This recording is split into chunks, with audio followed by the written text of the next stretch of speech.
What Joe Rogan and Elon Musk just said about video games in this kind of bombshell interview, I think will really help move the needle for people being less derisive about playing video games and having a deeper understanding of how powerful video games are to developing the mind, memory recall, cognition, lowering anxiety, lowering depression, all of those things. So we're going to talk about this interview which just dropped just a short time ago, and I have to say I was sort of stunned because I had been talking about this here on the channel for quite a while. I in fact did a whole deep dive video on how powerful video games are for your brain, what it actually does to help level up your brain. And so many people wrote me in the comments, doctors, a lot of doctors wrote me and said, yes, I'm a surgeon and I practice playing video games. It actually really helps me with my surgery skills. And I was blown away by this. So yes, Joe Rogan sat down with Elon Musk right ahead of the election to talk about all manner of different things. But at the very top of their interview, they talked about playing video games, and Elon Musk dropped a bit of a revelation. In fact, that he is one of the top Diablo players in the world, but one of the top Diablo players in the United States of America. And then they spiraled into a discussion about playing video games and what it does to the brain. And Joe Rogan said he had heard a study about how surgeons that play video games showed a significant improvement in their surgery skills.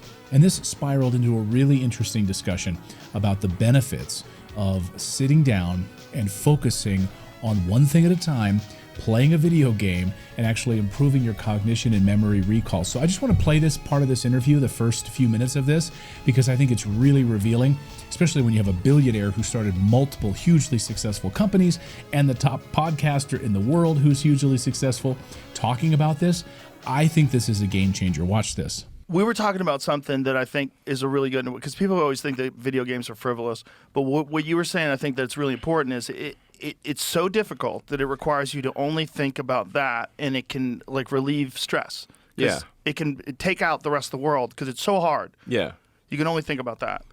Yeah. I mean, if I play a video game on extreme difficulty, then I have to concentrate fully on the game, and it has a calming effect. Yeah. It sort of chills down. I mean, you mentioned, I think, and many people like if you play martial arts or you play pool, like something that forces you. It's like I think anything that forces you to concentrate fully actually has a calming effect. I find it just sort of like kind of a restoring effect. Mentally. Yeah, it's good. Jiu-jitsu's like that. Yeah. Archery's like that as well. Yeah. Like when you're shooting a bow, you have to. There's so many moving things, and you have to think only of it, and it cleans the mind. It cleans the mind. Yeah, exactly. I was reading this study about surgeons, where they found that surgeons who regularly play video games make less errors. Well, I mean, video games require manual dexterity, so it makes sense. Completely makes sense. I mean, actually, if somebody was like epic at video games, I'd say like their surgical skills can be very good, because in order to be good at video games, any kind of fast reaction video games. Look at this: 32% fewer errors, 24% faster, and scored 26% better overall than their non-player colleagues. Oh, I believe that for sure. That's incredible. Well, then you should be required in medical school to play video games. Don't you think? If somebody's like a top-ranked video game player and they say they're a surgeon, I'd be like plus one, plus two type of thing. Oh, top rank for sure. Well, but this isn't even top rank. This is just people who play. Well, your manual dexterity has to be extremely high. Yes. So you're looking at things on a screen. You're reacting, and sometimes you got like 10 milliseconds to react. Yes. And so if somebody's got incredible reaction times and manual dexterity, they're obviously going to be a good surgeon. Imagine if there was a course that you could take. That course would promote. You would be 26% better. Yeah. Everyone would have to take that course. Sure. Why would you want a surgeon that's less prepared? You would say, hey, Bob, did you take this course? You didn't take this course. Don't you understand this course makes you 26% better? Sure. You would have to take it. Everyone should have to play video games if you want to be a surgeon. Well, I think it certainly would be a very good test to see if somebody can't play video games well. Like that means, because you got to move both hands simultaneously. Right. You got to react to something very fast, then on the screen. So, and if your keystrokes or your mouse clicks or whatever are wrong, then you lose the game.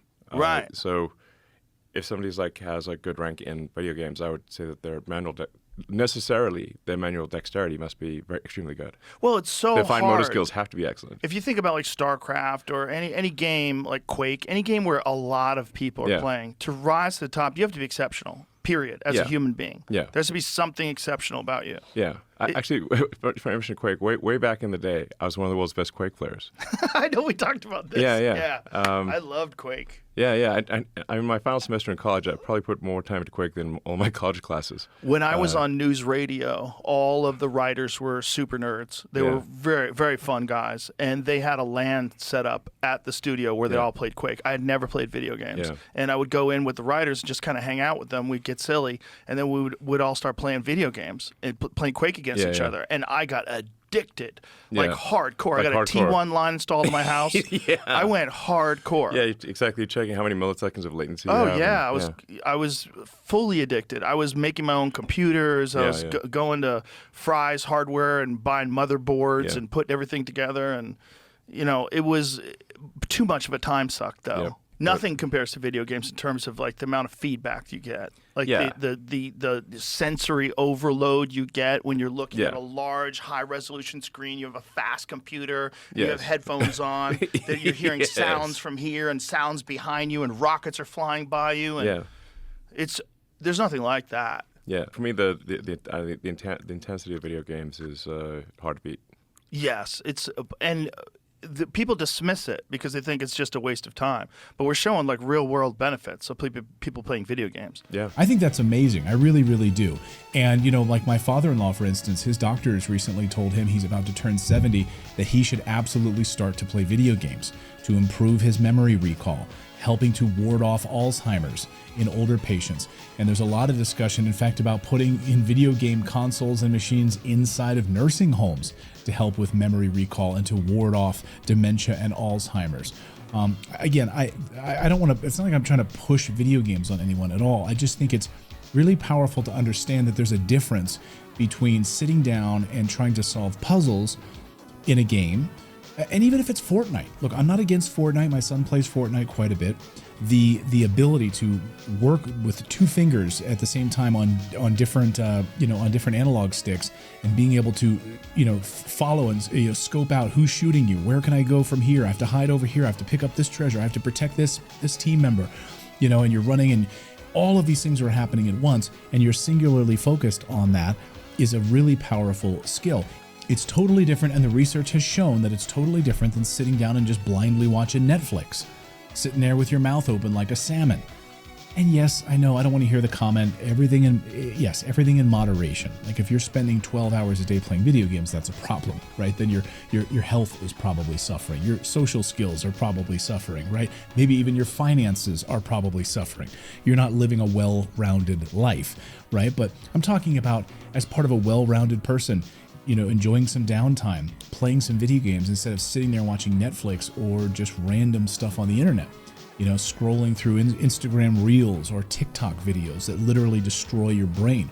This is totally opposite. So I hope that this little interview that Joe Rogan and Elon Musk just did will help move the needle, make maybe more parents aware that this can really actually help their children to develop memory recall, cognition, lower stress and anxiety, and actually do some good for your brain rather than sitting there watching stupid videos.